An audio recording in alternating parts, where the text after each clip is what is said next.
ಗದಗದಲ್ಲಿ ಕಾಣೆಯಾಗಿದ್ದ ಮಹಿಳೆ ಬಾವಿಯಲ್ಲಿ ಪತ್ತೆಯಾಗಿದ್ದಾರೆ. 3 ದಿನ ಬಾವಿಯಲ್ಲೇ ಇದ್ದ ಮಹಿಳೆ ಬದುಕಿದ್ದೇ ಪವಾಡ ಸದೃಶ. ಗಜೇಂದ್ರಗಡ ತಾಲೂಕಿನ ತೋಟಗಂಟಿ ಗ್ರಾಮದಲ್ಲಿ ಆಗಿರುವಂತಹ ಘಟನೆ ಇದು. ಬಾವಿಯಲ್ಲಿ ಮಹಿಳೆ ಜೀವಂತವಾಗಿ 3 ದಿನದ ನಂತರ ಸಿಕ್ಕಿದ್ದಾರೆ ಅಂದ್ರೆ ನಿಜಕ್ಕೂ ಕೂಡ ಇದು ಆಕೆಯ ಅದೃಷ್ಟ ಮತ್ತು ಪವಾಡ ಅಂತ ಹೇಳಬಹುದು. ನೀರಿಲ್ಲದ ಹಳೆ ಬಾವಿಯಲ್ಲಿ 3 ದಿನ ಕಳೆದ ಮಹಿಳೆ. ಸದ್ಯ ಮಹಿಳೆಯನ್ನ ಗದಗದ ಜಿಮ್ಸ್ ಆಸ್ಪತ್ರೆಗೆ ದಾಖಲು ಮಾಡಲಾಗಿದೆ ಹೆಚ್ಚಿನ ಚಿಕಿತ್ಸೆಗೆ. चलो अत्नम जूस कुलो जूस जूस कुड़ी में ಸಾಕ ಗಾಡಿ ಏನು ಎಷ್ಟು ಅವಸರ ಮಾಡ್ತಾರೋ ಹೇಗೆ ಮಾಡ್ತಾರ ಅವರು ಒಂಟೆ ಕುಂದ್ರೆ ಕರ್ಬೇಕಾ ಹೆಣ್ಮಳಿಗೆ ಮಾಡ್ತ ತಡೆ ಈಗ ನಿಮಗೆ ಐತಿ ಗಾಡಿ ಹೇಗೆ ಮಾಡ್ತೀರಿ ಕುಡಿ ಮೇಲೆ ಉಷ್ಟು ಕುಡಿದು ಬಿಡಿ ಬೇಡ ಉಷ್ಟು ಕುಡಿದು ಬಿಡ ಇಲ್ಲ ಇಲ್ಲ ಕುಡಿ ಬೇಡ ಬೇಡ ಉಷ್ಟು ಕುಡಿ ಕುಡಿ ತಂಗಿ ನಾವು ಊಟ ಮಾಡಿ ಬಂದೀವಿ ನೀ ಕುಡಿ ಬೇಡವಾ ನೀವು ಊಟ ಮಾಡ 3 ದಿನ ಹುಡುಕಿತ್ತು ಬೇಯವು ನಿನ್ನ. ಈ ಕುರಿತು ಮತ್ತಷ್ಟು ಮಾಹಿತಿಯನ್ನ ಕೊಡ್ತಾರೆ ನಮ್ಮ ಪ್ರತಿನಿಧಿ ಸಂಜೀವ್ ಪಾಂಡ್ರೆ. ಸಂಜೀವ್ ಪಾಂಡ್ರೆ, ಏನಿದು ಘಟನೆ? ಮಹಿಳೆ ಬಾವಿ ಒಳಗಡೆ ಬಿದ್ದಿದ್ದು ಯಾವಾಗ, ಹೇಗೆ, ಏನಾಯ್ತು ಅಂತ? ಹೌದು ಮಧುಶ್ರೀ, ಏನು ಗದಗ ಜಿಲ್ಲೆಯ ಗಜೇಂದ್ರಗಡ ತಾಲೂಕಿನ ತೋಟಗಂಟಿ ಗ್ರಾಮದಲ್ಲಿ ಈ ಘಟನೆ ನಡೆದಿದೆ.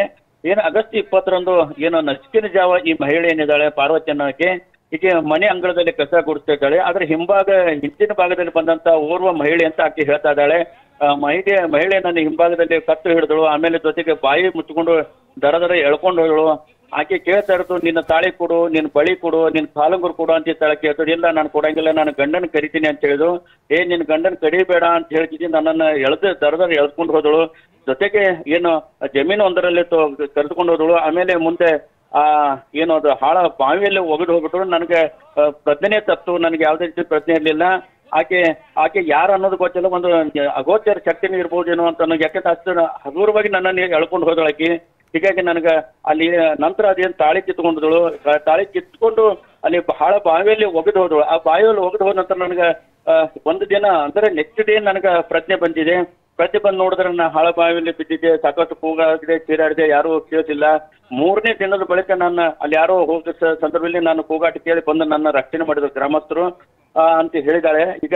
ಹೀಗಾಗಿ ಆದ್ರೆ ಆಕೆಯನ್ನು ಕರೆದುಕೊಂಡು ಹೋಗಿದ್ದ ಮಹಿಳೆ ಯಾರು, ಆಕೆ ಯಾರು ಏನು ಅನ್ನುವಂಥದ್ದು ಆತಂಕ, ಭಯ ಕೂಡ ಈಗ ಗ್ರಾಮಸ್ಥರನ್ನು ಕಾಡ್ತದೆ. ಹೀಗಾಗಿ ತೋಟಗಂಟಿ ಗ್ರಾಮದಲ್ಲಿ ಈಗ ನಸುಕಿನ ಜಾವ ಆದ್ರೆ ಯಾರು ಮನೆ ಬಿಟ್ಟು ಹೊರಗಡೆ ಬರಲಿಕ್ಕೂ ಕೂಡ ಒಂದು ಭಯ ಪಡ್ತಾ ಇದ್ದಾರೆ. ಜೊತೆಗೆ ಸಂಜೆ ಆದ್ರೂ ಕೂಡ ಹೊರಗಡೆ ಬರಕ್ ಭಯ ಪಡುವಂತ ವಾತಾವರಣ ನಿರ್ಮಾಣ ಆಗಿದೆ. ಈ ಮಹಿಳೆ ಹೇಳೋದು ನೋಡಿದ್ರೆ ಸಾಕಷ್ಟು ಇಡೀ ಗ್ರಾಮದ ಜನರಲ್ಲಿ ಸಾಕಷ್ಟು ಭಯದ ವಾತಾವರಣ ಕೂಡ ನಿರ್ಮಾಣ ಆಗಿದೆ.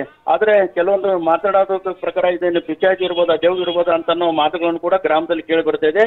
ಒಟ್ಟಾರೆಯಾಗಿ ಈ ಮಹಿಳೆ ಪ್ರಕರಣ ಸಾಕಷ್ಟು ಆತಂಕ ಕಾರಣ ಆಗಿದೆ ಅಂತ ಹೇಳ್ಬೋದು. ಧನ್ಯವಾದ ಸಂಜೀವ್. ಚಲೋ ಅತ್ನಮ್ ನೀರಿಲ್ಲದ ಬಾವಿಯೊಳಗೆ ಈ ಮಹಿಳೆ 3 ದಿನವನ್ನ ಕಳೆದಿದ್ದಾಳೆ. ಸದ್ಯಕ್ಕೆ ಆಕೆಗೆ ಚಿಕಿತ್ಸೆಯನ್ನ ಕೊಡಿಸಲಾಗ್ತಿದೆ.